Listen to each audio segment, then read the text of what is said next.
Hello guys, நீங்கள் பழங்களை அப்படியே சாப்பிடுவீங்களா, இல்லை அதை ஃப்ரெஷ் ஜூஸ் ஆக்கி குடிப்பீங்களா?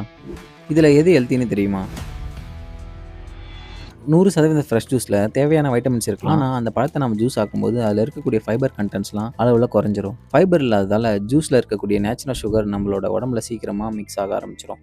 அதனால் நமக்கு சீக்கிரமாக பசி எடுக்கலாம் அண்ட் ஸ்டமக் ஃபுல்லான ஃபீலிங்கும் சீக்கிரமாக குறைஞ்சிரும்.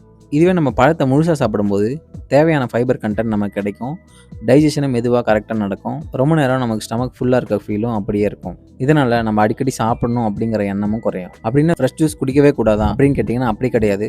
சில நேரங்களில், அதாவது நமக்கு பழமே கிடைக்காத போது, இல்லை நம்ம ட்ராவலில் இருக்கும்போதோ, இல்லை நம்ம உடம்பு சரியில்லாமல் இருக்கும்போது பழத்தை நின்று சாப்பிட முடியாத ஒரு நிலமையில் இருந்தாலும் 100% ஃப்ரெஷ் ஜூஸ் குடிக்கலாம். சுகர் அளவில் கம்மியாக போட்டு தாராளமாக ஃப்ரெஷ் ஜூஸ் குடிக்கலாம். ஸோ இதுலேருந்து டேக் ஹோம் மெசேஜ் என்னென்னா, டெய்லி நம்ம சாப்பிடக்கூடிய பழங்களுக்கு ஃப்ரெஷ் ஜூஸ் எப்போவுமே ரீப்ளேஸ்மெண்ட்டாக இருக்கக்கூடாது. ஸோ டெய்லி சாய்ஸாக முழு பழத்தை சாப்பிட்றத வச்சுக்கோங்க. அக்கேஷ்னல் சாய்ஸாக ஃப்ரெஷ் ஜூஸ் குடிக்கிறத வச்சுக்கோங்க. இந்த விஷயம் உங்களுக்கான ஒரு இன்ஃபர்மேஷனுக்காக தான். அண்ட் இந்த வீடியோவை ஜூஸ் அதிகமாக குடிக்கிற உங்கள் ஃப்ரெண்ட்ஸ்க்கு ஷேர் பண்ணுங்கள். அண்ட் இந்த மாதிரி இன்னும் நிறைய கண்டென்ட்ஸை நீங்கள் தெரிஞ்சுக்க நம்ம சேனலை மறக்காமல் சப்ஸ்கிரைப் பண்ணுங்கள்.